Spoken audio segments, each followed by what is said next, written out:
नमस्कार दोस्तों, जय श्री राधे कृष्ण। श्रीमद् भगवत गीता में कही गई भगवान श्री कृष्ण की बातें आज भी हमारे जीवन में आगे बढ़ते रहने की प्रेरणा देती है। ऐसे में किसी भी परेशानी का हल पाने और जीवन में सफलता पाने के लिए भगवत गीता की बातों को हर रोज सुनना चाहिए। माना जाता है कि जो भी व्यक्ति भगवत गीता के इन अनमोल विचारों का अपने जीवन में अनुसरण कर लेता है, वह हर काम में अवश्य ही सफलता को प्राप्त कर लेता है और उसे मानसिक शांति भी मिलती है। तो चलिए शुरू करते हैं। श्रीमद् भागवत गीता एक परम रहस्यमय ग्रंथ है। इसमें संपूर्ण वेदों का सार संग्रह किया गया है। इसका आशय इतना गूढ़ और गंभीर है कि आजीवन निरंतर अभ्यास करते रहने पर भी उसका अंत नहीं आता। भगवान के गुण, प्रभाव, स्वरूप, तत्व, रहस्य और उपासना का तथा कर्म एवं ज्ञान का वर्णन जिस प्रकार भागवत गीता में किया गया है, वैसा अन्य ग्रंथों में एक साथ मिलना कठिन है। भागवत गीता एक ऐसा अनुपमेय शास्त्र है जिसका एक भी शब्द सदुपदेश से खाली नहीं है। गीता में एक भी शब्द ऐसा नहीं है जो रोचक कहा जा सके। इसमें जितनी बातें कही गई हैं, वे सभी अक्षरशः यथार्थ हैं। सत्य स्वरूप भगवान की वाणी में रोचकता की कल्पना करना उसका निरादर करना है। गीता सर्वशास्त्रमयी है। इसे सारे शास्त्रों का खजाना कहा जाता है। गीता का भली भांति ज्ञान हो जाने पर सभी शास्त्रों का तात्विक ज्ञान अपने आप हो जाता है। गीता को हम भगवान से भी बढ़कर कहें तो कोई अतिशयोक्ति नहीं होगी। भगवान ने स्वयं कहा है, मैं गीता के आश्रय में रहता हूं। गीता मेरा श्रेष्ठ घर है। गीता के ज्ञान का सहारा लेकर ही मैं तीनों लोकों का पालन करता हूं। इसके सिवा गीता में ही भगवान अपने मुक्त कंठ से यह घोषणा करते हैं कि जो कोई मनुष्य मेरी इस गीता रूप आज्ञा का पालन करेगा, वह निसंदेह मुक्त हो जाएगा। यही नहीं, भगवान कहते हैं कि जो कोई इसका अध्ययन भी करेगा, उसके द्वारा मैं ज्ञान यज्ञ से पूजित होऊंगा।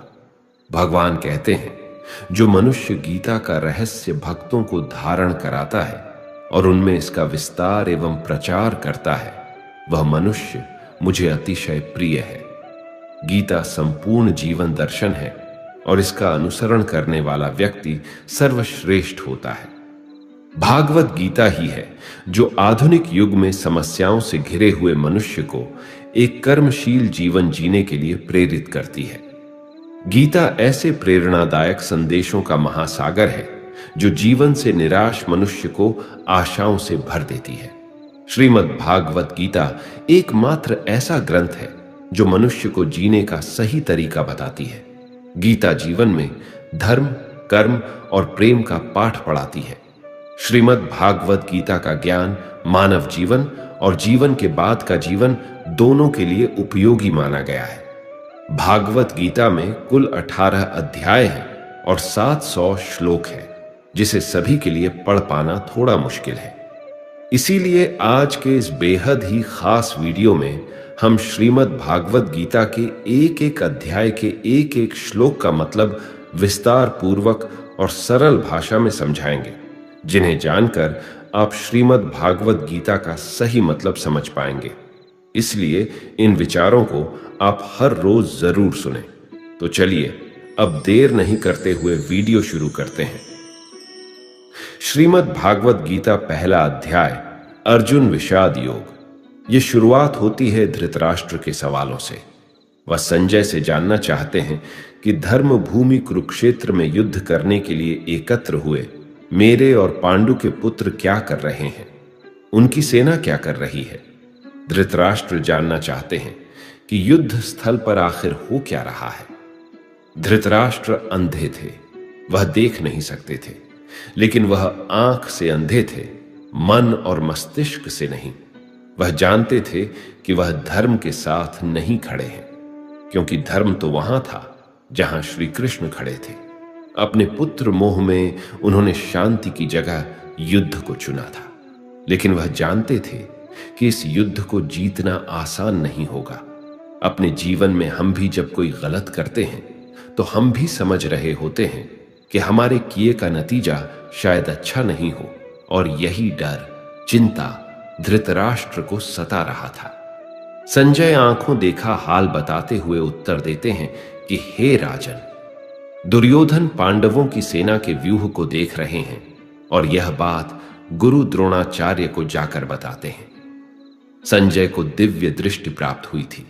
वह युद्ध क्षेत्र से दूर रहते हुए भी युद्ध को देख सकते थे। दुर्योधन कह रहे हैं, हे आचार्य, पांडु पुत्रों की इस विशाल सेना को देखिए। जैसे आपके बुद्धिमान शिष्य द्रुपद पुत्र धृष्टद्युम्न ने इतने कौशल से व्यूह के आकार में सजाया है। इस युद्ध में भीम तथा अर्जुन के समान अनेकों महान शूरवीर और धनुर्धर है। युयुधान, विराट और द्रुपद जैसे भी महान योद्धा है। दृष्टकेतु, चेकितान तथा काशीराज जैसे महान, शक्तिशाली और पूर्वजित कुंती भोज तथा शैव्य जैसे मनुष्यों में श्रेष्ठ योद्धा भी है। युद्धाम्बु जैसे महान पराक्रमी तथा उत्तम ओझा जैसे अत्यंत शक्तिशाली सुभद्रा का पुत्र अभिमन्यु और द्रौपदी के पुत्रों सहित ये सभी महान योद्धा है।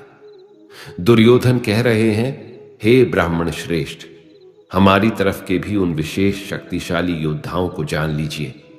मेरी सेना में स्वयं आप द्रोणाचार्य, पितामह भीष्म, कर्ण, कृपाचार्य, अश्वत्थामा, विकर्ण और सोमदत्त का पुत्र भूरिश्रवा जैसे योद्धा है जो सदैव युद्ध में विजयी रहे हैं। ऐसे अन्य अनेक शूरवीर भी हैं जो मेरे लिए अपने जीवन का बलिदान देने के लिए अनेक प्रकार के अस्त्र शस्त्रों से सुसज्जित है, और यह सभी योद्धा विधा में निपुण है। इस प्रकार भीष्म पितामह द्वारा अच्छी प्रकार से संरक्षित हमारी सेना की शक्ति असीमित है, किंतु भीम द्वारा अच्छी प्रकार से संरक्षित होकर भी पांडवों की सेना की शक्ति सीमित है। अतः सभी मोर्चों पर अपनी अपनी जगह स्थित रहकर आप सभी निश्चित रूप से भीष्म पितामह की सभी ओर से सहायता करें। संजय धृतराष्ट्र को बताते हुए कहते हैं कि हे राजन, तब कुरुवंश के वयोवृद्ध परम प्रतापी पितामह भीष्म ने दुर्योधन के हृदय में हर्ष उत्पन्न करते हुए सिंह गर्जना के समान उच्च स्वर से शंख बजाया। तत्पश्चात अनेक शंख, नगाड़े, ढोल, मृदंग और सिंह आदि बाजे अचानक एक साथ बजे थे। उनका वह शब्द बड़ा भयंकर था। तत्पश्चात दूसरी ओर से सफेद घोड़ों से युक्त उत्तम रथ पर आसीन योगेश्वर श्री कृष्ण और अर्जुन में भी अलौकिक शंख बजाए। हृदय के सर्वस्व ध्याता श्री कृष्ण ने पांचजन्य नामक, अर्जुन ने देवदत्त नामक और भयानक कर्म वाले भीमसेन ने पौंड नामक महाशंख बजाया। हे राजन, कुंती पुत्र राजा युधिष्ठिर में अनंत विजय नामक और नकुल तथा सहदेव में स्वघोष और मणिपुष्पक नामक शंख बजाए। श्रेष्ठ धनुष वाले काशीराज और महारथी शिखंडी एवं धृष्टद्युम्न तथा राजा विराट और कभी न हारने वाला सात्यकी, राजा द्रुपद एवं द्रौपदी के पांचों पुत्र और बड़ी भुजाओं वाले सुभद्रा पुत्र अभिमन्यु आदि सभी ने अलग अलग शंख बजाए। संजय कहते हैं, उस भयंकर ध्वनि ने आकाश और पृथ्वी को गुंजायमान करते हुए आपके पुत्रों के हृदय में शोक उत्पन्न कर दिया। हे राजन, इसके बाद हनुमान से अंकित पताका लगे। रथ पर आसीन पांडु पुत्र अर्जुन ने धनुष उठाकर तीर चलाने की तैयारी के समय धृतराष्ट्र के पुत्रों को देखकर हृदय के सर्वस्व झांता श्री कृष्ण से प्रार्थना करते हुए कहा कि हे अच्युत, कृपा करके मेरे रथ को दोनों सेनाओं के बीच में खड़ा करें, जिससे मैं युद्ध भूमि में उपस्थित युद्ध की इच्छा रखने वालों को देख सकूं कि इस युद्ध में मुझे किन किन से एक साथ युद्ध करना है। मैं उनको भी देख सकूं जो ये राजा लोग यहां पर धृतराष्ट्र के दुर्बुद्धि पुत्र दुर्योधन के हित की इच्छा से युद्ध करने के लिए एकत्रित हुए हैं। संजय ने कहा, हे भारतवंशी, अर्जुन द्वारा इस प्रकार कहे जाने पर हृदय के पूर्ण ज्ञाता श्री कृष्ण ने दोनों सेनाओं के बीच में उस उत्तम रथ को खड़ा कर दिया और भीष्म पितामह, आचार्य द्रोण तथा संसार के सभी राजाओं के सामने भगवान श्री कृष्ण ने कहा कि हे पार्थ, युद्ध के लिए एकत्रित हुए इन सभी कुरुवंश के सदस्यों को देख। वहां पृथा पुत्र अर्जुन ने अपने ताऊ चाचा को, दादा परदादा को, गुरु को, मामा को, भाई को, पुत्रों को, पौत्रों को और मित्रों को देखा। कुंती पुत्र अर्जुन ने ससुर को और शुभचिंतकों सहित दोनों तरफ की सेनाओं में अपने ही सभी संबंधियों को देखा। तब करुणा से अभिभूत होकर शोक करते हुए अर्जुन ने कहा, हे कृष्ण, युद्ध की इच्छा वाले इन सभी मित्रों तथा संबंधियों को उपस्थित देखकर मेरे शरीर के सभी अंग कांप रहे हैं और मुख सूखा जा रहा है। मेरे हाथ से गांडीव धनुष छूट रहा है और त्वचा भी जल रही है। मेरा मन भ्रमित सा हो रहा है, इसलिए मैं खड़ा भी नहीं रह पा रहा हूं। हे केशव, मुझे तो केवल अशुभ लक्षण ही दिखाई दे रहे हैं। युद्ध में स्वजनों को मारने में मुझे कोई कल्याण दिखाई नहीं देता है। हे कृष्ण, मैं न तो विजय चाहता हूं और न ही राज्य और सुखों की इच्छा करता हूं। हे गोविंद, हमें ऐसे राज्य, सुख अथवा इस जीवन से भी क्या लाभ है जिनके साथ हमें राज्य आदि सुखों को भोगने की इच्छा है। वही गुरुजन, परिवारजन, पुत्रगण, पितामह, मामा, ससुर और सारे संबंधी अपने जीवन के सभी सुखों को त्याग कर इस युद्ध भूमि में खड़े हैं। हे मधुसूदन, मैं इन सभी को मारना नहीं चाहता हूं, भले ही यह सभी मुझे ही मार डाले। तीनों लोकों के राज्य के लिए भी मैं इन सभी को मारना नहीं चाहता, फिर पृथ्वी के लिए तो कहना ही क्या है। हे जनार्दन, धृतराष्ट्र के पुत्रों को मारकर हमें कौन सी प्रसन्नता मिलेगी, बल्कि इन आतताइयों को मारकर तो हमें पाप ही लगेगा। हे माधव, अतः मुझे धृतराष्ट्र के पुत्रों को उनके मित्रों और संबंधियों सहित मारना उचित नहीं लगता है, क्योंकि अपने ही कुटुंबियों को मारकर हम कैसे सुखी हो सकते हैं। यद्यपि लोभ के कारण इन भ्रमित चित्त वालों को कुल के नाश से उत्पन्न होने वाले दोष दिखाई नहीं देते हैं और मित्रों से विरोध करने में कोई पाप दिखाई नहीं देता है, परंतु हे जनार्दन, हम लोग तो कुल के नाश से उत्पन्न दोष को समझने वाले हैं। क्यों ना हमें इस पाप से बचने के लिए विचार करना चाहिए। अर्जुन कहते हैं, कुल के नाश से सनातन कुल धर्म नष्ट हो जाते हैं तथा धर्म का नाश हो जाने पर संपूर्ण कुल में अधर्म फैल जाता है। हे कृष्ण, अधर्म अधिक बढ़ जाने से कुल की स्त्रियां दूषित हो जाती हैं। स्त्रियों के दूषित हो जाने पर अवांछित संतानें उत्पन्न होती हैं। अवांछित संतानों की वृद्धि से निश्चय ही कुल में नारकीय जीवन उत्पन्न होता है। ऐसे पतित कुलों के पितृ गिर जाते हैं, क्योंकि पिंड और जल के दान की क्रियाएं समाप्त हो जाती हैं। इन अवांछित संतानों के दुष्कर्मों से सनातन कुल धर्म और जाति धर्म नष्ट हो जाते हैं।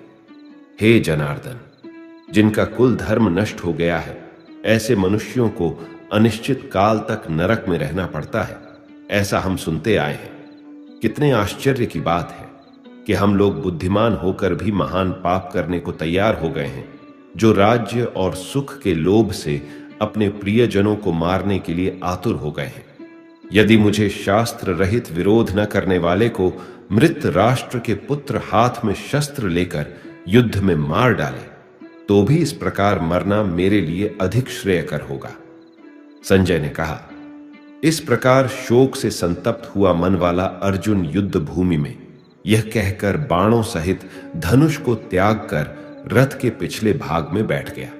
और इस प्रकार श्रीमद् भगवद गीता के श्री कृष्ण अर्जुन संवाद में अर्जुन विषाद योग नाम का पहला अध्याय समाप्त हुआ। श्रीमद् भागवत गीता अध्याय 2 सांख्य योग।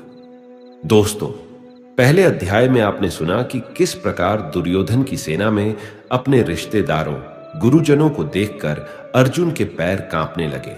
युद्ध में अपने कुल के नाश का डर अर्जुन को सताने लगा। शोक संतप्त हुआ मन वाला अर्जुन युद्ध भूमि में बाणों सहित धनुष को त्याग कर रथ के पिछले भाग में बैठ गया। अब श्री भगवान उसका उत्तर देंगे और इस अध्याय का नाम है सांख्य योग। अब यहां से शुरुआत होती है उस ज्ञान की जिसके लिए भागवत गीता दुनिया का सबसे महानतम ग्रंथ है और ज्ञान का भंडार माना जाता है। संजय धृतराष्ट्र से कहते हैं कि हे राजन, उस प्रकार करुणा से व्याप्त और आंसुओं से पूर्ण तथा व्याकुल नेत्रों वाले शोक युक्त उस अर्जुन के प्रति भगवान श्री कृष्ण ने यह वचन कहा। श्री भगवान बोले, हे अर्जुन, तुझे इस असमय में यह मोह किस हेतु से प्राप्त हुआ? क्योंकि न तो यह श्रेष्ठ पुरुषों द्वारा आचरित है, न स्वर्ग को देने वाला है और न ही कीर्ति को बढ़ाने वाला है। भगवान यहां अर्जुन से पूछते हैं कि हे अर्जुन, जबकि अब युद्ध शुरू होने वाला है, ऐसी अवस्था में बुद्धिमान होते हुए भी तुम्हारे अंदर ऐसा मोह कहां से आ गया है? इसलिए हे अर्जुन, नपुंसकता को मत प्राप्त हो, तुझ में मैं यह उचित नहीं जान पड़ती है। हृदय की तुच्छ दुर्बलता को त्याग कर युद्ध के लिए खड़ा हो जा। तब अर्जुन श्री भगवान से कहते हैं, हे मधुसूदन, मैं रणभूमि में किस प्रकार बाणों से भीष्म पितामह और द्रोणाचार्य के विरुद्ध लड़ूंगा, क्योंकि हे भगवान, वे दोनों ही पूजनीय हैं। इसलिए इन महानुभाव गुरुजनों को न मारकर मैं इस लोक में भिक्षा मांगकर खाना कल्याणकारक समझता हूं, क्योंकि गुरुजनों को मारकर भी इस लोक में रुधिर से सने हुए अर्थ और काम रूप भोगों को ही तो भोगूंगा। इसमें अर्जुन ने यह भाव दिखलाया है कि गुरुजनों को मारना सर्वथा अनुचित है। उनको मारकर भी क्या मिलेगा? न तो मुक्ति मिलेगी और न ही धर्म की सिद्धि होगी। केवल इस लोक में अर्थ और काम रूप तुच्छ भोग ही तो मिलेगा, जिनका मूल्य इन गुरुजनों के जीवन के सामने कुछ भी नहीं है। हत्या के फलस्वरूप मेरे हाथ उनके रक्त से सने हुए ही होंगे। इसलिए ऐसे भोगों को प्राप्त करने के लिए गुरुजनों का वध करना कदापि उचित नहीं है। हम यह भी नहीं जानते कि हमारे लिए युद्ध करना और न करना, इन दोनों में से कौन सा श्रेष्ठ है, अथवा यह भी नहीं जानते कि उन्हें हम जीतेंगे या हमको वे जीतेंगे। और जिनको मारकर हम जीना भी नहीं चाहते, वे ही हमारे आत्मीय धृतराष्ट्र के पुत्र हमारे मुकाबले में खड़े हैं। इसलिए मैं आपसे पूछता हूं कि जो साधन निश्चित कल्याणकारक हो वह मेरे लिए कहिए, क्योंकि मैं आपका शिष्य हूं। इसलिए मुझको शिक्षा दीजिए, क्योंकि भूमि में निष्कंटक धन धान्य संपन्न राज्य को और देवताओं के स्वामी पने को प्राप्त होकर भी मैं उस उपाय को नहीं देखता हूं जो मेरी इंद्रियों के सुखाने वाले शोक को दूर कर सके। इसमें अर्जुन ने यह भाव दिखलाया है कि युद्ध में विजय पा लेने पर ज्यादा से ज्यादा मैं इस पृथ्वी पर राज्य प्राप्त कर लूंगा, परंतु यदि मुझे देवताओं का आधिपत्य भी मिल जाए तो भी वह मेरे इंद्रियों को सुखा देने वाले शोक को दूर करने में समर्थ नहीं है। इसलिए मुझे कोई ऐसा उपाय बताएं जो मेरी इंद्रियों को सुखाने वाले शोक को दूर करके मुझे सदा के लिए सुखी बना दे। संजय धृतराष्ट्र से कहते हैं, हे राजन, निद्रा को जीतने वाले अर्जुन अंतर्यामी श्री कृष्ण महाराज के प्रति इस प्रकार कहकर फिर श्री गोविंद भगवान से कहकर कि युद्ध नहीं करूंगा और चुप हो गए। हे भारतवंशी धृतराष्ट्र, अंतर्यामी श्री कृष्ण महाराज, दोनों सेनाओं के बीच में शोक करते हुए उस अर्जुन को हंसते हुए यह वचन बोले। श्री भगवान बोले, हे अर्जुन, तू न शोक करने योग्य मनुष्यों के लिए शोक करता है और पंडितों जैसे वचनों को कहता है, परंतु जिनके प्राण चले गए हैं उनके लिए और जिनके प्राण अभी नहीं गए हैं उनके लिए भी ज्ञानी जन शोक नहीं करते हैं। न तो ऐसा ही है कि मैं किसी काल में नहीं था, तू नहीं था, अथवा यह राजा लोग नहीं थे, और न ऐसा ही है कि इससे आगे हम सब नहीं रहेंगे। जिस प्रकार जीवात्मा की इस देह में बालकपन, जवानी और वृद्धावस्था होती है, वैसे ही मरने के बाद नए शरीर की प्राप्ति होती है। उस विषय में धीर पुरुष मोहित नहीं होता। इसमें श्री भगवान के कहने का भाव है कि जिस प्रकार बालकपन, जवानी और बुढ़ापा ये अवस्थाएं आत्मा की नहीं होती है, स्थूल शरीर की होती है और आत्मा में उनका आरोप किया जाता है, ठीक उसी प्रकार एक शरीर से दूसरे शरीर में आना जाना भी वास्तव में आत्मा का नहीं होता, सूक्ष्म शरीर का ही होता है और उसका आरोप आत्मा में किया जाता है। इसलिए इस तत्व को नहीं जानने वाले अज्ञानी जन ही मरने वाले का शोक करते हैं। धीर पुरुष ऐसा नहीं करते, क्योंकि उनकी दृष्टि में आत्मा का शरीर से कोई संबंध नहीं है। इसीलिए तुम्हारा शोक करना उचित नहीं है। हे कुंती पुत्र, सर्दी गर्मी और सुख दुख को देने वाले इंद्रिय और विषयों के संयोग तो उत्पत्ति विनाशशील और अनित्य है। इसीलिए हे भारत तो उनको सहन कर। इसमें श्री भगवान के कहने का भाव है कि सर्दी, गर्मी, सुख, दुख ये सब इंद्रियों के विकार है। इसलिए उसे क्षणभंगुर और अनित्य समझ और शोक मत कर। क्योंकि हे पुरुष, श्रेष्ठ दुख सुख को समान समझने वाले जिस धीर पुरुष को यह इंद्रिय और विषयों के संयोग व्याकुल नहीं करते, वह मोक्ष के योग्य होता है। दोस्तों, हमारे जीवन में भी दुख आने पर हम दुखी हो जाते हैं, जबकि ज्ञानी पुरुष जानता है कि अगर दुख घर में प्रवेश किया है तो सुख भी जरूर दरवाजे पर ही खड़ा होगा। इसलिए जो मनुष्य किसी भी विषम परिस्थिति से व्याकुल नहीं होता, वैसा ज्ञानी मनुष्य परमात्मा की प्राप्ति का पात्र बन जाता है। असत वस्तुओं की सत्ता नहीं है और सत का अभाव नहीं है। इस प्रकार इन दोनों का ही तत्वज्ञानी पुरुषों द्वारा देखा गया है। इसमें भगवान श्री कृष्ण का भाव है कि असत अर्थात शरीर, इंद्रिय की कोई सत्ता यानी भाव नहीं है। इसलिए अपने स्वजनों के शरीर की नाश की आशंका से शोक करना अनुचित है। सत का भाव यहां परमात्मा से है। परमात्मा सर्वव्यापी है, अखंड और निर्विकार है। इसलिए यदि तुम आत्म रूप से अपने स्वजनों के नाश की आशंका करके शोक करते हो, तो भी तुम्हारा शोक करना उचित नहीं है। नाश रहित तो तू उसको जान, जिससे यह संपूर्ण जगत दृश्य वर्ग व्याप्त है। इस अविनाशी का विनाश करने में कोई भी सामर्थ्य नहीं है। श्री भगवान कहते हैं, परमात्मा का कोई भी नाश नहीं कर सकता, इसीलिए परमात्मा ही सत है। उस नाश रहित, अप्रमेय, नित्य स्वरूप जीवात्मा के ये सब शरीर नाशवान कहे गए हैं। इसीलिए हे भारतवंशी अर्जुन, तू युद्ध कर। यहां श्री कृष्ण का भाव है कि जब यह बात सिद्ध हो चुकी है कि शरीर नाशवान है, उनका नाश अनिवार्य है और आत्मा नित्य है, उसका कभी नाश नहीं होता, तो युद्ध करने में शोक का कोई कारण ही नहीं है। जो इस आत्मा को मारने वाला समझता है तथा जो इसको मरा मानता है, वे दोनों ही नहीं जानते। क्योंकि यह आत्मा वास्तव में न तो किसी को मारता है और न किसी के द्वारा मारा जाता है। यहां भगवान का भाव है कि स्थूल शरीर से सूक्ष्म शरीर के वियोग को मरना कहते हैं, इसलिए मरने वाला स्थूल शरीर है।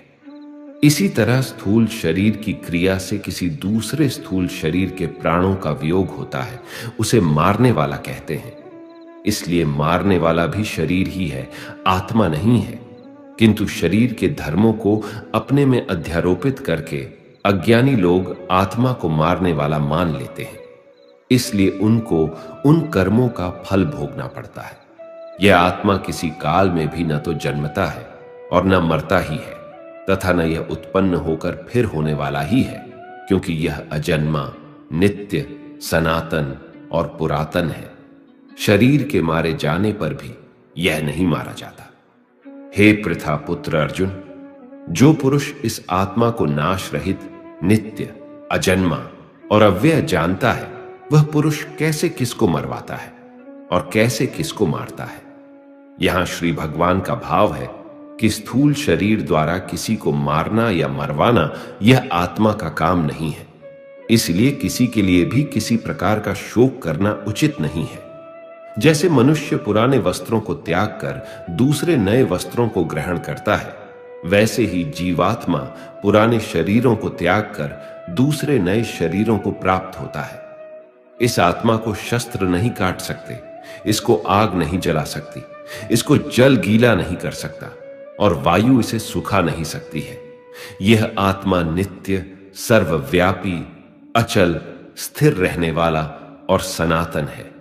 यह आत्मा अव्यक्त है, अर्थात आत्मा किसी भी इंद्रिय के द्वारा जाना नहीं जा सकता है। यह आत्मा अचिंत्य है, अर्थात आत्मा मन का भी विषय नहीं है। यह आत्मा विकार रहित कहा जाता है। इसीलिए हे अर्जुन, इस आत्मा को उपर्युक्त प्रकार से जानकर तू शोक करने योग्य नहीं है, अर्थात तुझे शोक करना उचित नहीं है। किंतु यदि तू इस आत्मा को सदा जन्म लेने वाला तथा सदा मरने वाला मानता है, तो भी हे महाबाहो, तू इस प्रकार शोक करने के योग्य नहीं है। क्योंकि इस मान्यता के अनुसार जन्मे हुए की मृत्यु निश्चित है और मरे हुए का जन्म निश्चित है। इससे भी इस बिना उपाय वाले विषय में तू शोक करने के योग्य नहीं है। हे अर्जुन, संपूर्ण प्राणी जन्म से पहले अप्रकट थे और मरने के बाद भी अप्रकट हो जाने वाले हैं। केवल बीच में ही प्रकट है। फिर ऐसी स्थिति में क्या शोक करना है? कोई एक महापुरुष ही इस आत्मा को आश्चर्य की भांति देखता है, वैसा ही दूसरा कोई महापुरुष ही इसके तत्व का आश्चर्य की भांति वर्णन करता है, तथा दूसरा कोई अधिकारी पुरुष ही इसे आश्चर्य की भांति सुनता है, और कोई तो सुनकर भी इसको नहीं जानता। यहां श्री भगवान का भाव है कि आत्मा आश्चर्यमय है, इसलिए उसे देखने वाला संसार में कोई विरला ही होता है और वह उसे आश्चर्य की भांति देखता है। जो महापुरुष परमात्मा को जानने वाले हैं, जो संपूर्ण वेदों और शास्त्रों के ज्ञाता है, वे ही आत्मा का वर्णन कर सकते हैं, और उनका वर्णन करना भी आश्चर्य की भांति होता है। इस आत्मा के वर्णन को सुनने वाला सदाचारी आस्तिक पुरुष भी कोई विरला होता है, और उसका सुनना भी आश्चर्य की भांति होता है। हे अर्जुन, यह आत्मा सबके शरीरों में सदा ही आबादियां हैं, इसका कभी नाश नहीं हो सकता। इस कारण संपूर्ण प्राणियों के लिए तू शोक करने के योग्य नहीं है, तथा अपने धर्म को देखकर भी तू शोक करने के योग्य नहीं है, अर्थात तुझे भय नहीं करना चाहिए, क्योंकि क्षत्रिय के लिए धर्मयुक्त युद्ध से बढ़कर दूसरा कोई कल्याणकारी कर्तव्य नहीं है।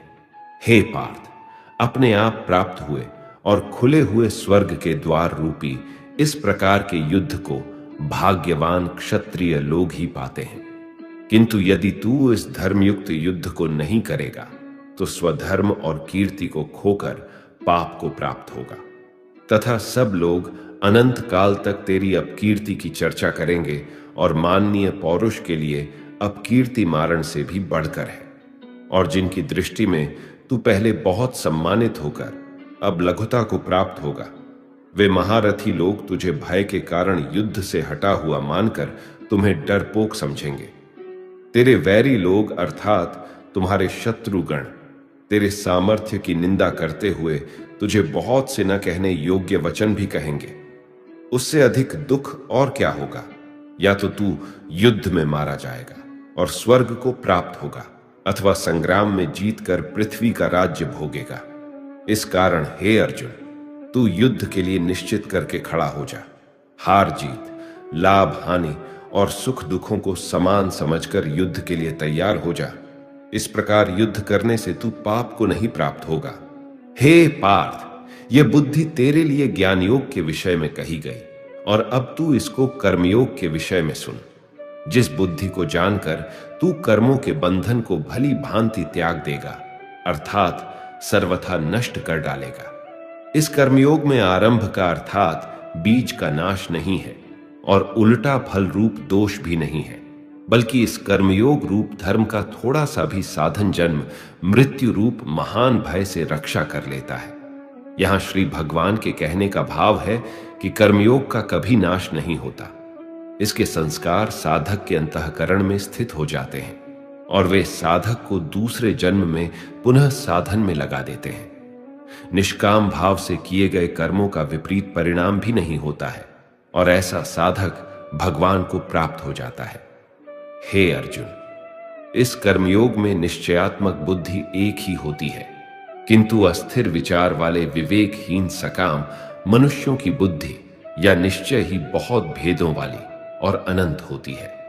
जब फैसला लेना हो तो बुद्धि एक ही होती है, लेकिन जहां सोच की, फैसले की, निर्णय की कमी हो, वहां कई बुद्धियां काम करती है। यहां अनिर्णय की स्थिति के बारे में कहा गया है। जब आप फैसला नहीं ले पाते हैं तो न जाने कई दिशाओं में आपका ध्यान, आपकी बुद्धि जाती है। लेकिन अगर आप निर्णय करने की सोच लें तो उसके बाद सिर्फ उस काम को करने का ही प्रण होता है। हे अर्जुन, जो भोगों में तन्मय हो रहे हैं, जो कर्म फल के प्रशंसक वेद वाक्यों में ही प्रीति रखते हैं, जिनकी बुद्धि में स्वर्ग ही परम प्राप्य वस्तु है, और जिसके लिए स्वर्ग से बढ़कर दूसरी कोई वस्तु ही नहीं है, यानी ऐसे लोग जो कर्म के बदले में होने वाले सिर्फ फल या लाभ की बात करते हैं तो वह कर्म नहीं स्वार्थ बन जाता है, उसे कर्म नहीं कह सकते। हे अर्जुन, जो अज्ञानी लोग सिर्फ दिखाओ शोभा युक्त वाणी को कहते हैं वह ढोंगी होते हैं। वह कहते बहुत कुछ है लेकिन करते बहुत कम है। ऐसे लोगों से बचकर रहना चाहिए। जो कर्म की बातें सिर्फ भोग और ऐश्वर्य के लिए करते हैं, जिनका ध्येय सिर्फ भोग और ऐश्वर्य है, उन पुरुषों की परमात्मा में निश्चयात्मिका बुद्धि नहीं होती। हे अर्जुन, वेदों के कर्मकांड हमारी प्रकृति के 3 गुणों से जुड़े हैं। इसलिए तू उन भोगों एवं उनके साधनों में आसक्तिहीन, हर्ष, शोक आदि द्वंद्वों से रहित, योग और क्षेम को न चाहने वाला और स्वाधीन अंतकरण वाला हो। यहां श्री भगवान कहते हैं, वेद भी सिर्फ 3 गुणों में समाप्त हो जाते हैं, उससे आगे वे भी नहीं जानते। उससे आगे है कर्म योग। श्री भगवान का कहना है कि कर्म करो, लेकिन उससे आसक्ति मत रखो। बेहद बड़े जलाशय के प्राप्त हो जाने पर छोटे जलाशय में मनुष्य का जितना प्रयोजन रहता है, उसी तरह से जिसने ब्रह्म तत्व को समझ लिया, तब उसके लिए वेदों की कोई आवश्यकता नहीं रह जाती है। तेरा कर्म करने में ही अधिकार है, उसके फलों में कभी नहीं। इसीलिए तू कर्मों के फल के लिए काम मत कर, लेकिन ऐसा भी ना हो कि तू काम ही मत कर। कर्म करना है लेकिन फल के लिए नहीं। हे धनंजय, तू आसक्ति को त्याग कर तथा सिद्धि और सिद्धि में समान बुद्धि वाला होकर योग में स्थित हुआ कर्तव्य कर्मों को कर। फल की इच्छा के लिए कर्म मत कर। तुमको कर्मयोगी बनने के लिए संभाव में स्थित होकर कर्म करना चाहिए। सकाम कर्मों को बुद्धि योग की अपेक्षा अत्यंत नीचा बतलाकर भगवान ने भाव दिखलाया है कि सकाम कर्मों का फल नाशवान क्षणिक सुख की प्राप्ति है और कर्मयोग का फल परमात्मा की प्राप्ति है। इसलिए दोनों में दिन और रात की भांति महान अंतर है। इस समत्व रूप बुद्धि योग से सकाम कर्म अत्यंत ही निम्न श्रेणी का है। इसलिए हे धनंजय, तू संबुद्धि में ही रक्षा का उपाय ढूंढ, अर्थात बुद्धि योग का ही आश्रय ग्रहण कर। समबुद्धि युक्त पुरुष पुण्य और पाप दोनों को इसी लोक में त्याग देता है, अर्थात उनसे मुक्त हो जाता है। इसीलिए तू समत्व रूपी योग में लग जा। यह समत्व रूप योग ही कर्मों में कुशलता है, अर्थात कर्म बंधन से छूटने का उपाय है। क्योंकि संबुद्धि से युक्त ज्ञानी जन कर्मों से उत्पन्न होने वाले फल को त्याग कर जन्म रूप बंधन से मुक्त होकर निर्विकार परम पद को प्राप्त हो जाते हैं। जिस काल में तेरी बुद्धि मोह रूप दलदल को भली भांति पार कर जाएगी, उस समय तू सोने हुए और सुनने में आने वाले इस लोक और परलोक संबंधी सभी भोगों से वैराग्य को प्राप्त हो जाएगा। भांति भांति के वचनों को सुनने से विचलित हुई तेरी बुद्धि जब परमात्मा में अचल और स्थिर ठहर जाएगी, तब तू योग को प्राप्त हो जाएगा, अर्थात तेरा परमात्मा से नित्य संयोग हो जाएगा। अर्जुन बोले, हे केशव, समाधि में स्थित परमात्मा को प्राप्त हुए स्थिर बुद्धि पुरुष का क्या लक्षण है? वह स्थिर बुद्धि पुरुष कैसे बोलता है, कैसे बैठता है और कैसे चलता है? श्री भगवान बोले, हे अर्जुन, जिस काल में यह पुरुष मन में स्थित संपूर्ण कामनाओं को भली भांति त्याग देता है और आत्मा से आत्मा में ही संतुष्ट रहता है, उस काल में वो स्थित प्रज्ञ कहा जाता है। दुखों की प्राप्ति होने पर जिसके मन में उद्वेग नहीं होता, सुखों की प्राप्ति में जो सर्वथा स्पृहा रहित है तथा जिसके राग, भय और क्रोध नष्ट हो गए हैं, ऐसा मुनि स्थिर बुद्धि कहा जाता है। जो पुरुष सर्वत्र स्नेह रहित होकर शुभ या अशुभ वस्तुओं को प्राप्त होकर न प्रसन्न होता है और न द्वेष करता है, उसकी बुद्धि स्थिर है। कछुआ सब ओर से अपने अनुभव को जैसे समेट लेता है, वैसे ही जब यह पुरुष इंद्रियों के विषयों से इंद्रियों को सब प्रकार से हटा लेता है, तब उसकी बुद्धि स्थिर है, ऐसा समझना चाहिए। इसलिए साधक को चाहिए कि वह उन संपूर्ण इंद्रियों को वश में करके समाहित चित्त होकर मेरा ध्यान करे, क्योंकि जिस पुरुष की इंद्रियां वश में होती हैं, उसी की बुद्धि स्थिर हो जाती है। विषयों का चिंतन करने वाले पुरुष की उन विषयों में आसक्ति हो जाती है। आसक्ति से उन विषयों की कामना उत्पन्न होती है। और कामना में विघ्न पड़ने से क्रोध उत्पन्न होता है। क्रोध से भ्रम पैदा होता है। स्मृति में भ्रम हो जाने से बुद्धि का नाश हो जाता है और बुद्धि का नाश हो जाने से उस पुरुष का पतन हो जाता है। जिस प्रकार हवा के झोंके नाव को भटका देती है, ठीक उसी प्रकार मनुष्य की इंद्रियां उसकी बुद्धि को भटका देती है। इसलिए हे महाबाहो, जिस पुरुष की इंद्रियां उसके वश में होती है, उसी की बुद्धि स्थिर है। भगवान श्री कृष्ण कहते हैं, जिस प्रकार समुद्र की स्थिति अचल है, भारी से भारी आंधी तूफान आने पर या अनेक नदियों के जल प्रवाह उसमें प्रविष्ट होने पर भी वह अपनी स्थिति से विचलित नहीं होता, मर्यादा का त्याग नहीं करता, उसी प्रकार परमात्मा के स्वरूप में स्थित योगी की स्थिति भी सर्वथा अचल होती है। बड़े से बड़े सांसारिक सुख दुखों का सहयोग वियोग होने पर भी उसकी स्थिति में जरा भी अंतर नहीं पड़ता। वह योगी परमात्मा में नित्य, निरंतर, अटल और एक रस स्थित रहता है। जो मनुष्य संपूर्ण कामनाओं को त्याग कर ममता रहित, अहंकार रहित और स्पृहा रहित होकर विचरण करता है, वही मनुष्य शांति को प्राप्त कर पाता है। हे पार्थ, यह आध्यात्मिक जीवन का पथ है, अर्थात ब्रह्मा की प्राप्ति का पथ है, जिसे प्राप्त करके मनुष्य कभी मोहित नहीं होता है। यदि कोई जीवन के अंतिम समय में भी इस पथ पर स्थित हो जाता है, तब भी वह मेरे परम धाम को प्राप्त होता। इस प्रकार उपनिषद, ब्रह्म विद्या तथा योग शास्त्र रूप श्रीमद् भागवत गीता के श्री कृष्ण अर्जुन संवाद में सांख्य योग नाम का दूसरा अध्याय संपूर्ण हुआ है। श्रीमद् भागवत गीता अध्याय 3 कर्म योग। अर्जुन पूछते हैं, हे जनार्दन, यदि आपको कर्म की अपेक्षा ज्ञान श्रेष्ठ लगता है, तो फिर हे केशव, मुझे इस भयंकर कर्म में क्यों लगा रहे हैं? आप मिले हुए वचनों को कहकर मेरी बुद्धि को मानो मोहित कर रहे हैं। इसलिए एक बात बताओ प्रभु, जिससे मेरी उलझन दूर हो सके, जिससे मैं कल्याण को प्राप्त हो जाऊं। श्री भगवान बोले, हे निष्पाप, इस दुनिया में दो प्रकार की निष्ठा यानी दो प्रकार का विश्वास है। एक है सांख्य योग, जिसका रिश्ता ज्ञान से है, और दूसरा है कर्म योग, जिसका लेना देना सिर्फ कर्म से है। अपनी इंद्रियों को वश में कर परमात्मा में ध्यान लगाना ज्ञान योग से होता है, और इसको कहते हैं संन्यास या सांख्य योग। और दूसरा होता है कर्म योग, मतलब निष्काम कर्म करके फल में आसक्ति न रखना।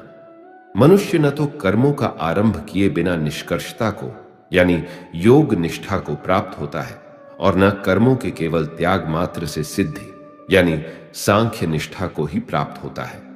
अर्थात कर्म को छोड़ देने से या उसे त्याग देने से न तो कोई सन्यासी बन सकता है और न ही कोई कर्मयोगी बन सकता है। निस्संदेह कोई भी मनुष्य किसी भी काल में क्षण मात्र भी बिना कर्म किए नहीं रहता, क्योंकि सारा मनुष्य समुदाय कर्म करने के लिए ही पैदा हुआ है। बिना कर्म किए कोई रह नहीं सकता है।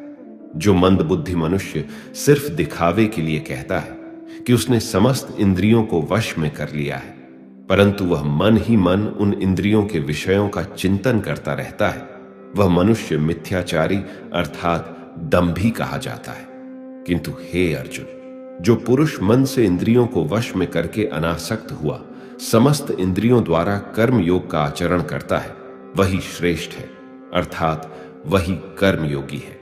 तू शास्त्र विहित कर्तव्य कर्म कर, क्योंकि कर्म न करने की अपेक्षा कर्म करना श्रेष्ठ है, तथा कर्म न करने से तेरा शरीर निर्वाह भी नहीं सिद्ध होगा।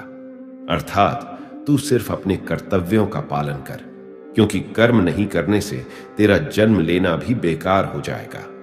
हे अर्जुन, तू यज्ञ समझकर अपना कर्म कर। जिस प्रकार यज्ञ समाज और प्रजा की भलाई के लिए किया जाता है, उसी तरह तू इस युद्ध को यज्ञ समझकर अर्थात अपना कर्तव्य समझकर कर्म कर। प्रजापति ब्रह्मा ने इस दुनिया की शुरुआत में यज्ञ को रचकर अपनी जनता को कहा कि तुम लोग इस यज्ञ के द्वारा वेदी को प्राप्त हो, और यह यज्ञ तुम लोगों को इच्छित भोग प्रदान करने वाला हो।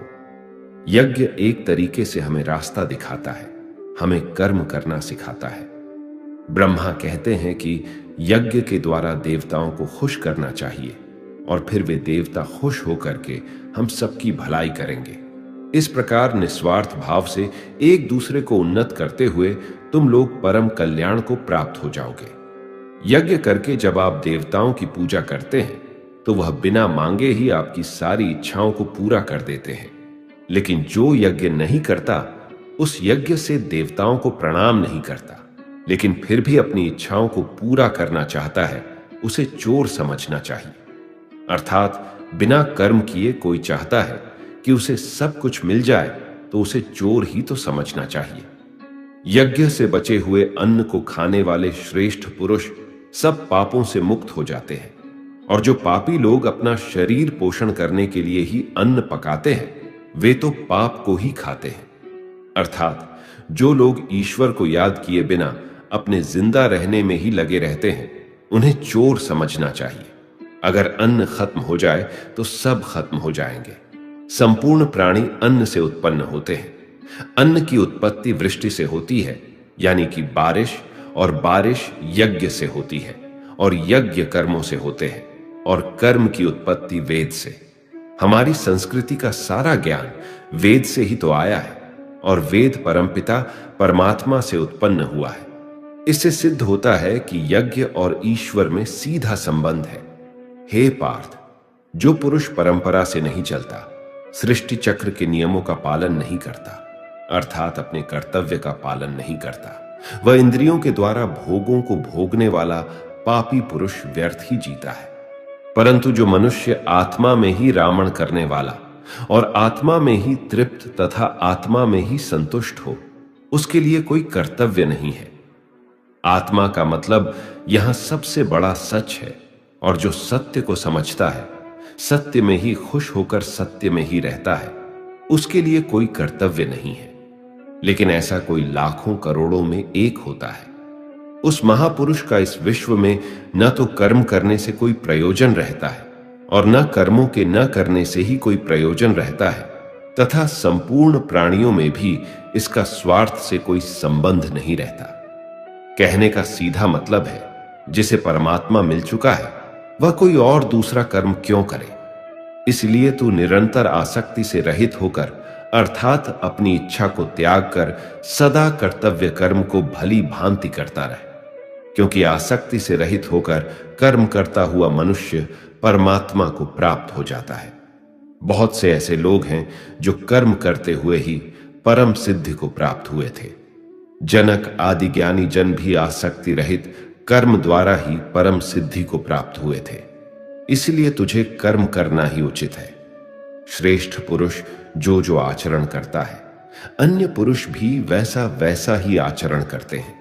वह जो कुछ प्रमाण देता है, समस्त मनुष्य समुदाय उन्हीं के पद चिन्हों पर अपने रास्ते चुनता है।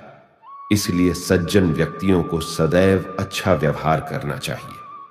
हे अर्जुन, मेरा इन तीनों लोकों में न तो कुछ कर्तव्य है और न ही कोई वस्तु प्राप्त करने योग्य है, फिर भी मैं कर्म में ही बरतता हूं। अर्थात मैं भी कर्म करते हुए अपने कर्तव्य का निर्वाह करता रहता हूं। श्री भगवान कहते हैं, हे पार्थ, यदि मैं कर्मों को करने में सावधानी न बरतूं तो बड़ा अनर्थ हो जाएगा, क्योंकि मनुष्य सब प्रकार से मेरे ही मार्ग का अनुसरण करते हैं। इसीलिए यदि मैं कर्म न करूं तो यह सब मनुष्य नष्ट भ्रष्ट हो जाएंगे और मैं संकर्ता का करने वाला हो जाऊंगा तथा इस समस्त प्रजा को नष्ट करने वाला बन जाऊंगा। हे भारत, जिनमें समझ नहीं होती वह कर्म में आसक्त होकर कर्म करते हैं। आसक्ति रहित विद्वान को भी चाहिए कि वह भी लोगों को सही दिशा दिखाने के लिए उसी प्रकार कर्म करे। जो ज्ञानी हैं, जिन्हें ईश्वर की सच्चाई मालूम हो चुकी है, उनकी यह जिम्मेदारी बन चुकी है कि उनके काम करने के तरीके से कहीं किसी और के मन में काम करने के प्रति अश्रद्धा या अपमान न पैदा हो जाए। इसलिए उन ज्ञानी जनों के लिए यह जरूरी है कि वह ऐसा उदाहरण सामने रखें जिससे हर कोई अपना कर्म, अपना कर्तव्य करने के लिए प्रेरित हो। वास्तव में संपूर्ण कर्म सब प्रकार से प्रकृति के गुणों द्वारा किए जाते हैं, तो भी जिसका अंतकरण अहंकार से मोहित हो रहा है, ऐसा अज्ञानी मैं करता हूं, ऐसा मानता है। तामसिक गुण वाले व्यक्ति आलस्य या नींद इसी प्रकार के कर्म करते हैं। राजसिक गुण वाले बात बात पर शौर्य या बहादुरी दिखाने का काम करते हैं। लेकिन ज्ञानी मनुष्य जानते हैं उसके गुण ही उससे कर्म करवा रहे हैं, और जो ज्ञानी नहीं होते वह समझते हैं कि सब कुछ वही कर रहे हैं। कर्म में लगे हुए ज्ञानियों को यह जानना चाहिए कि गुण ही उनसे कर्म करवाते हैं, वह खुद कुछ भी नहीं करते। और जो ज्ञानी इस बात को समझ लें तो यह उनकी जिम्मेदारी होती है कि वह अज्ञानियों को समझाए कि कर्म ही उनका धर्म है। श्री कृष्ण अर्जुन से कहते हैं कि तुम मुझ अंतर्यामी परमात्मा में अपने सारे कर्मों को अर्पण कर आशा और ममता को छोड़कर युद्ध करो। जो कोई मनुष्य दोष दृष्टि से रहित और श्रद्धा युक्त होकर मेरे इस मत का सदा अनुसरण करते हैं, वे भी संपूर्ण कर्मों से छूट जाते हैं। परंतु जो मनुष्य मुझ में दोषारोपण करते हुए मेरे इस मत के अनुसार नहीं चलते हैं, उन मूर्खों को तो संपूर्ण ज्ञानों में मोहित और नष्ट हुआ ही समझ। इस प्रकार उपनिषद, ब्रह्म विद्या तथा योग शास्त्र रूप श्रीमद् भगवद गीता के श्री कृष्ण अर्जुन संवाद में कर्म योग नाम का तीसरा अध्याय संपूर्ण हुआ।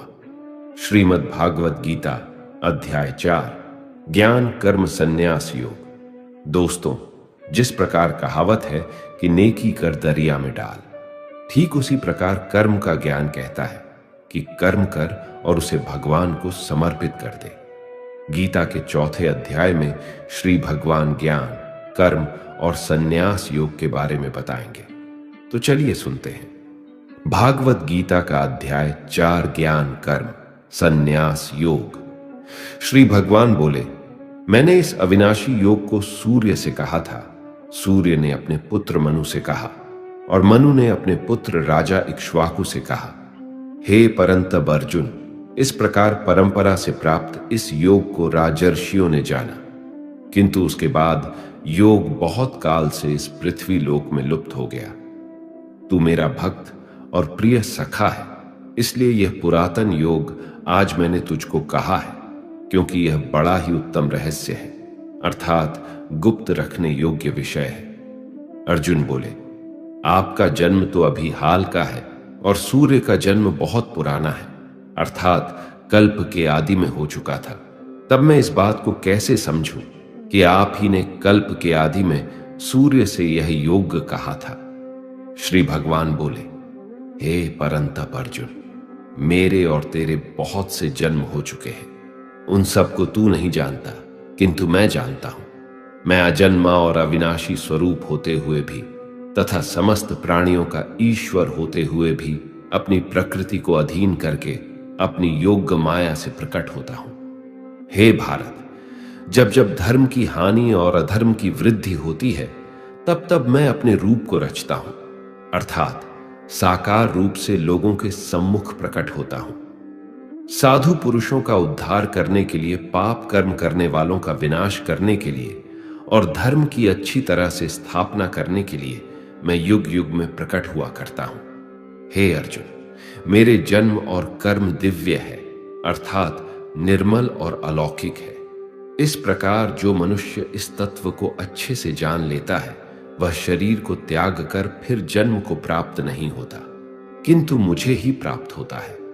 पहले भी जिनके राग, भय और क्रोध सर्वथा नष्ट हो गए थे और जो मुझ में अनन्य प्रेम पूर्वक स्थिर रहते थे, ऐसे मेरे आश्रित रहने वाले बहुत से भक्त से ऊपर युक्त ज्ञान रूपी ताप से पवित्र होकर मेरे स्वरूप को प्राप्त हो चुके हैं। हे अर्जुन, जो भक्त मुझे जिस प्रकार भजते हैं, मैं भी उनको उसी प्रकार भजता हूं, क्योंकि सभी मनुष्य सब प्रकार से मेरे ही मार्ग का अनुसरण करते हैं। इस मनुष्य लोक में कर्मों के फल को चाहने वाले लोग देवताओं का पूजन किया करते हैं, क्योंकि उनको कर्मों से उत्पन्न होने वाली सिद्धि शीघ्र मिल जाती है। ब्राह्मण, क्षत्रिय, वैश्य और शूद्र, इन 4 वर्णों का समूह गुण और कर्मों के अनुसार मेरे द्वारा रचा गया है। इस प्रकार सृष्टि रचना आदि कर्म का कर्ता होने पर भी मुझ अविनाशी परमेश्वर को तू वास्तव में अकर्ता ही जान। कर्मों के फल में मेरी स्पृहा नहीं है, इसलिए मुझे कर्म लिप्त नहीं करते। यहां श्री भगवान के कहने का भाव है कि कर्म करो, लेकिन फल की इच्छा से नहीं। बस अपना कर्म करते जाओ और आगे बढ़ते जाओ। पूर्व काल में पूर्वजों ने भी इस प्रकार मेरे बताए अनुसार ही कर्म किए हैं और मोक्ष को प्राप्त हुए हैं। इसलिए अगर तू भी मोक्ष को पाना चाहता है तो पूर्वजों द्वारा सदा से किए जाने वाले कर्मों को ही कर। कर्म क्या है और अकर्म क्या है, इस प्रकार इसका निर्णय करने में बुद्धिमान पुरुष भी मोहित हो जाते हैं। इसीलिए वह कर्म तत्व मैं तुझे भली भांति समझाकर कहूंगा, जिसे जानकर तू अशुभ से अर्थात कर्म बंधन से मुक्त हो जाएगा। यहां श्री भगवान बताएंगे कि सही में कर्म क्या है। कर्म का स्वरूप भी जानना चाहिए और अकर्म का स्वरूप भी जानना चाहिए तथा विकर्म का स्वरूप भी जानना चाहिए। जो मनुष्य कर्म में अकर्म देखता है और जो अकर्म में कर्म देखता है, वह मनुष्यों में बुद्धिमान है और वह योगी समस्त कर्मों को करने वाला है। यहां श्री भगवान का भाव है कि जो मनुष्य कर्म तो करता है लेकिन उस कर्म में अकर्म को देखता है, अर्थात यह नहीं सोचता है कि मैं ही करता हूं, वह फल की इच्छा नहीं रखता, सही मायने में वैसा बुद्धिमान पुरुष योगी के समान है। हे अर्जुन, जिसके संपूर्ण कर्म बिना कामना और संकल्प के होते हैं तथा जिसके समस्त कर्म ज्ञान रूपी अग्नि के द्वारा भस्म हो गए हैं, अर्थात जो कर्मों के बंधन से मुक्त हो चुके हैं, जिन्हें परमात्मा की प्राप्ति हो गई है, उस महापुरुष को ज्ञानी जन भी पांडित्य कहते हैं। जो पुरुष समस्त कर्मों में और उनके फल में आसक्ति का सर्वथा त्याग करके संसार के आश्रय से रहित हो गया है और परमात्मा में नित्य तृप्त है, उसके लिए भगवान की भक्ति के अलावा और कोई कर्म नहीं रह जाता है। अर्थात वह कर्म करते हुए भी वास्तव में कुछ भी नहीं करता। जिसने अपने मन और इंद्रियों को जीत लिया है और जिसने समस्त भोगों की सामग्री का परित्याग कर दिया है, ऐसा आशा रहित पुरुष केवल शरीर संबंधी कर्म करता हुआ भी पापों को नहीं प्राप्त होता है। जिसको बिना मांगे जो मिले उसी में संतुष्ट रहता है, जो न किसी से ईर्ष्या करता है और न द्वेष, जो सुख दुख को एक समान भाव से देखता है, ऐसा मनुष्य कर्म योगी कहलाता है। जिसकी आसक्ति सर्वथा नष्ट हो गई है, जो अपने देह पर अभिमान नहीं करता और जो ममता से रहित हो गया है, जिसका चित्त निरंतर परमात्मा के ज्ञान में स्थित रहता है, वैसा कर्मयोगी अपना कर्म यज्ञ की तरह करता है और मोक्ष को प्राप्त होता है। जो अपना सब कुछ परमात्मा को अर्पित कर देता है, जिसके लिए परमात्मा ही सब कुछ है, जो अपने हर कर्म में परमात्मा को देखता है और हर कर्म परमात्मा के लिए करता है, वैसा कर्मयोगी मोक्ष का अधिकारी होता है। कुछ योगी देवताओं को सब कुछ मानकर यज्ञ को उनको समर्पित करते हैं और जो पहुंचे हुए कर्म योगी होते हैं, वह ब्रह्मा को सब कुछ मानकर यज्ञ को सौंपते हैं। चाहे आप राम, कृष्ण, शिव या दुर्गा या अपने इष्ट को सब कुछ सौंपकर यज्ञ करें या ब्रह्म को सबसे बड़ा सच मानकर कर्म करें, इससे कोई फर्क नहीं पड़ता है। बस यह याद रखना है कि आपका कर्म भी एक यज्ञ है, जिसमें आप उस ईश्वर को अपना सब कुछ सौंपकर बस काम में लग जाते हैं। जो योगी होते हैं वह अपने संयम की आग में अपने इंद्रियों को अर्थात अपनी इच्छाओं को डालकर भस्म कर देते हैं, और जो योगी नहीं होते हैं वह ठीक इसका उल्टा करते हैं। वह अपना सब कुछ इन इंद्रियों में भस्म कर देते हैं, अर्थात अपने इंद्रियों का गुलाम बन जाते हैं। अपनी इंद्रियों को वश में करने का सबसे बड़ा तरीका है ज्ञान। ज्ञान से ही योगी लोग अपने मन को नियंत्रण में करते हैं। जब भी कोई बुरा विचार आता है तो उनका ज्ञान ही उसे बताता है कि उनका लक्ष्य यह नहीं है। कई पुरुष द्रव्य संबंधी यज्ञ करने वाले हैं, कितने ही तपस्या रूप यज्ञ करने वाले हैं तथा दूसरे कितने ही योग रूपी यज्ञ करने वाले हैं, कितने ही अहिंसा आदि तीक्ष्ण बातों से युक्त यत्नशील पुरुष स्वाध्याय रूप ज्ञान यज्ञ करने वाले हैं। इसलिए अपना यज्ञ चुनकर कर्म करें।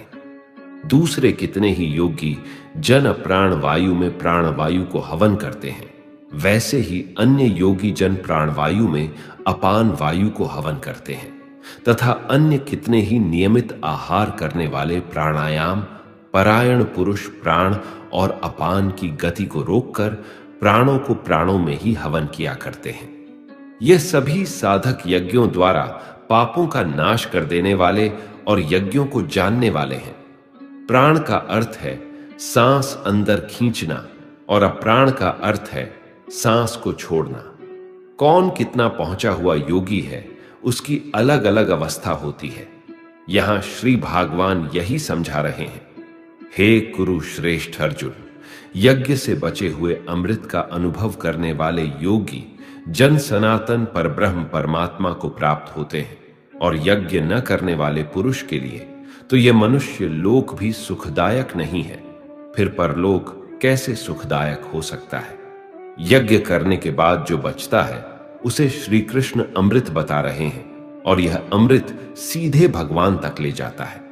यहां यज्ञ को आप कर्म भी समझ सकते हैं। कर्म करने के बाद जो उसका फल हो, उसे भगवान का आशीर्वाद समझ उसमें संतुष्ट होकर अपने अगले कर्म में लग जाना चाहिए। इसी प्रकार और भी बहुत तरह के यज्ञ वेद की वाणी में विस्तार से कहे गए हैं। उन सबको तू मन, इंद्रियां और शरीर की क्रिया द्वारा संपन्न होने वाला जान। इस प्रकार तत्व से जानकर उनके अनुष्ठान द्वारा तू कर्म बंधन से सर्वथा मुक्त हो जाएगा, अर्थात तू परमात्मा को प्राप्त हो जाएगा। हे अर्जुन, आहुति चढ़ाकर किए गए यज्ञ की अपेक्षा ज्ञान यज्ञ अत्यंत श्रेष्ठ है। ज्ञान यज्ञ वह है जिसमें अपनी इंद्रियों को वश में रखते हैं, अपनी सांसों पर नियंत्रण रखते हैं, कर्म तो करते हैं लेकिन फल की इच्छा नहीं रखते हैं। यह सब ज्ञान यज्ञ ही तो है। ज्ञान यज्ञ हमें सीधे ईश्वर से साक्षात्कार कराता है, हमें उनसे जोड़ता है। उस ज्ञान को तू तत्वदर्शी ज्ञानियों के पास जाकर समझ। उनको भली भांति दंडवत प्रणाम करने से, उनकी सेवा करने से और कपट छोड़कर सरलता पूर्वक प्रश्न करने से वे परमात्मा तत्व को भली भांति जानने वाले ज्ञानी महात्मा तुझे उस तत्व ज्ञान का उपदेश देंगे, जिसको जानकर फिर तू इस प्रकार मोह को नहीं प्राप्त होगा। तथा हे अर्जुन, उस ज्ञान को प्राप्त करके उस पर अमल करके तू परमात्मा को प्राप्त हो जाएगा। यदि तू अन्य सब पापियों से भी अधिक पाप करने वाला है, तो भी तू ज्ञान रूप नाव द्वारा परमात्मा की भक्ति करके पाप रूपी समुद्र से तर जाएगा। क्योंकि हे अर्जुन, जैसे प्रज्वलित अग्नि ईंधन को भस्म कर देता है, वैसे ही ज्ञान रूप अग्नि संपूर्ण कर्मों को भस्म कर देता है और मनुष्य परमात्मा को प्राप्त हो जाता है। इस संसार में ज्ञान के समान पवित्र करने वाला निसंदेह कुछ भी नहीं है। उस ज्ञान को कितने ही काल से कर्मयोग के द्वारा मनुष्य अपनी मृत्यु के पश्चात अगले जन्म में अपने आप ही आत्मा में पा लेता है, और वह मनुष्य फिर से कर्मयोग में लग जाता है। अर्थात ज्ञान कभी नष्ट नहीं होता है। जिसने अपनी इंद्रियों को जीत लिया है, वह मनुष्य ज्ञान को प्राप्त होता है और भगवान की प्राप्ति कर परम शांति को प्राप्त हो जाता है। विवेकहीन और श्रद्धा रहित और संशय युक्त मनुष्य इस ज्ञान को कभी प्राप्त नहीं कर पाता है। ऐसे संशय युक्त मनुष्य के लिए न यह लोक है, न परलोक है और न सुख ही है। हे धनंजय, जिसने कर्मयोगी की विधि से समस्त कर्मों को परमात्मा में अर्पण कर दिया है और जिसने विवेक द्वारा समस्त संशयों का नाश कर दिया है, ऐसे वश में किए हुए मन वाले पुरुष को कर्म नहीं बांधते और वह सीधे परमात्मा को प्राप्त होते हैं। इसलिए हे भरतवंशी अर्जुन, तू हृदय में स्थित इस अज्ञान जनित अपने संशय का विवेक ज्ञान रूप तलवार द्वारा छेदन करके समत्व रूप कर्म योग में स्थित हो जा और युद्ध के लिए खड़ा हो जा। इस प्रकार उपनिषद, ब्रह्म विद्या तथा योग शास्त्र रूप श्रीमद् भागवत गीता के श्री कृष्ण अर्जुन संवाद में ज्ञान, कर्म, संन्यास योग नाम का चौथा अध्याय संपूर्ण हुआ।